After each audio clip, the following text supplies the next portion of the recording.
അതാണ് എന്റെ അച്ഛൻ. എനിക്കങ്ങോട്ടൊന്നും പറയേണ്ടി വന്നില്ല.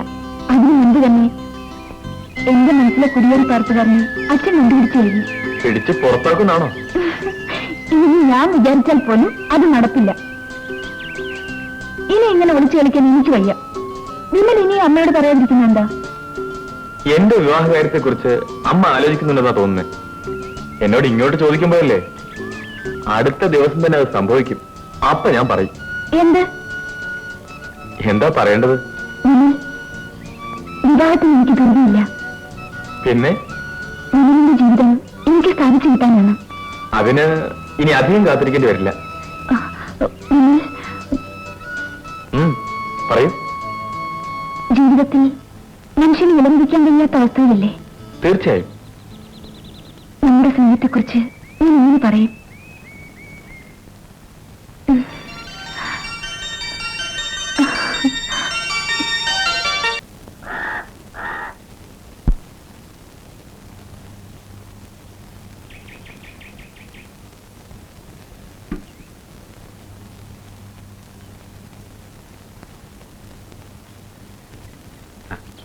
നമസ്കാരം. രാജേന്ദ്ര സാറിന് വേലയ്ക്ക് ആരെങ്കിലും നിർത്തിക്കൂടെ? അതിന് മാത്രം വേഗം തിരിക്കുന്നു ഇവിടെ. പുതിയ കവിതയൊന്നുമില്ലേ? ഒരെണ്ണം ഇപ്പൊ തോന്നിയിട്ടുണ്ട്. കേൾക്കണോ? അച്ഛാ, അച്ഛനെ വിളി കേൾക്കട്ടെ.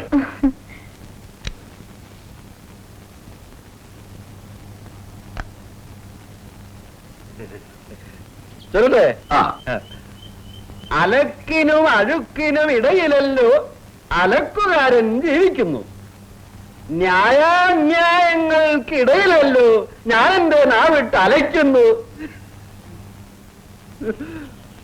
ഇരുവരും നല്ലോരലക്കുകാർ, എങ്കിലും ഒരുപോലെ അല്ലല്ലോ വെളുക്കുന്നു. എങ്ങനെ? കൊള്ളാം. നന്നായിരിക്കുന്നു സാർ. കൊള്ളാം. Thank you. രാജേന്ദ്രൻ എന്നും പ്രസിദ്ധീകരിക്കാറില്ലേ? അല്ല, പത്രവാസികളൊന്നും കാണാറില്ല. അതാണ് ഞാൻ എഴുതും എനിക്ക് വേണ്ടി. എഴുതി കഴിയുമ്പോഴുള്ള സംതൃപ്തി, എനിക്കത് മതി. അല്ല, ഇന്നലെ രാധയെ കാണാൻ ആരോ വരുമെന്ന് പറഞ്ഞല്ലോ, വന്നോ? ഇഷ്ടമായോ?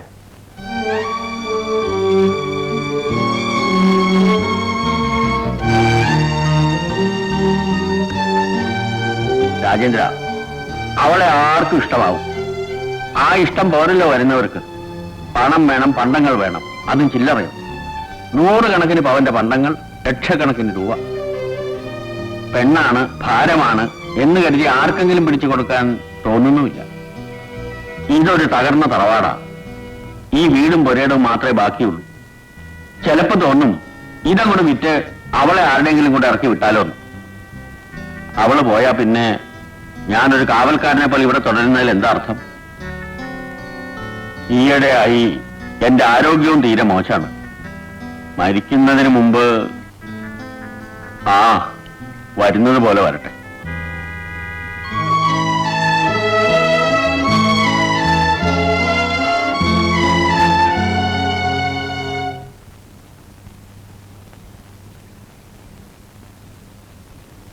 BA പാസാ. ആരാധന എന്ന പേര്.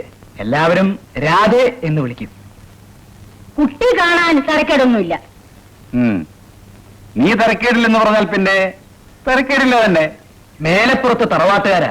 അച്ഛനും മകളും മാത്രമേ ഉള്ളൂ. അവകാശിയായിട്ട് ഈ കുട്ടി മാത്രവും. കുറിപ്പ് കാര്യങ്ങളൊക്കെ ഒന്ന് സംസാരിച്ചിട്ട് വരട്ടെ, അല്ലേ ശോഭനി?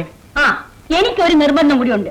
ഞാൻ എന്തെങ്കിലും തീരുമാനിച്ചാൽ അത് ഉടനെ നടത്തണം. അതെ. അമ്മേ, അവനല്ലേ കഥാനായകൻ, എന്തെങ്കിലും പറയാൻ കാണും. എന്നാട്ടെ.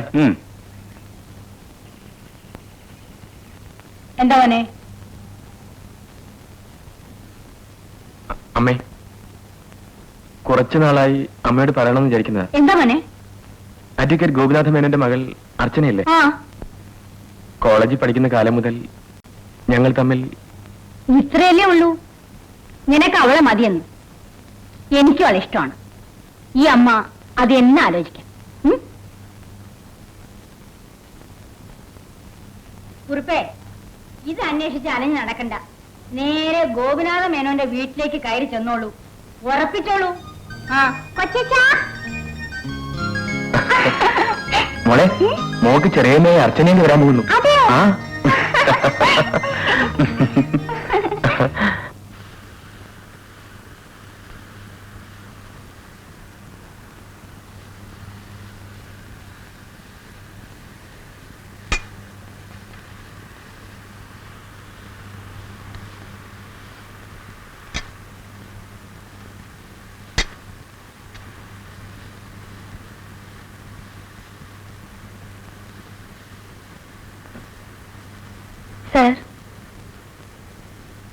എന്താ? അല്ല, പുതിയ കവിതയൊന്നും എഴുതിയിട്ടില്ല.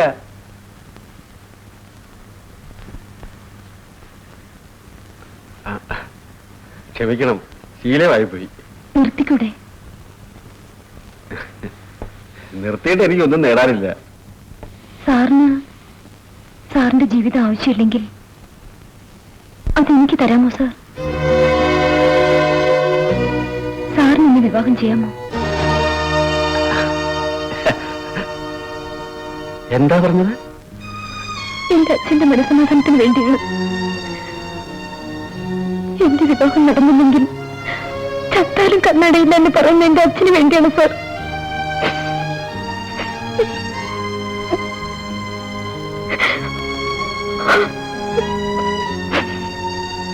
നീ എന്റെ അനിയത്തിയാണ്, എന്റെ സ്വന്തം അനിയത്തി.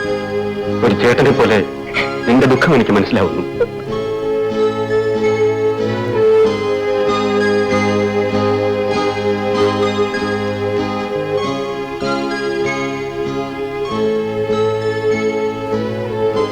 എന്റെ അനിയത്തിയാണ്, ഒരേ ഒരു സഹോദരി.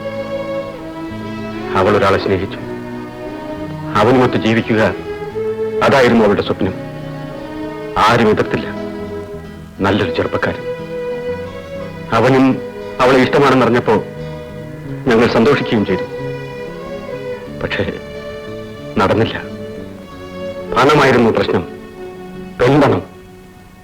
അവർക്കത് കൂടിയേ തീരൂ. കൊടുക്കാനുള്ള കഴിവ് ഞങ്ങൾക്കില്ലാതെ പോയി. അവൻ മറ്റൊരുവളെ വിവാഹം ചെയ്തു. ആ ആധിയിൽ മീറിയാണ് എന്റെ അനിയത്തി മരിച്ചത്.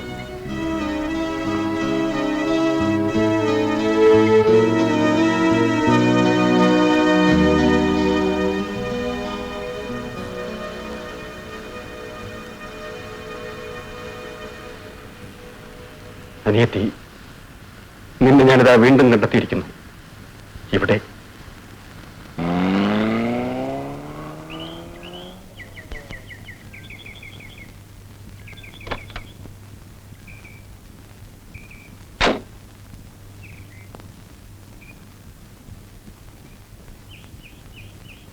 അർച്ചനെ, ഇനി നിനക്ക് ഈ വീട്ടിൽ സ്ഥാനമില്ല.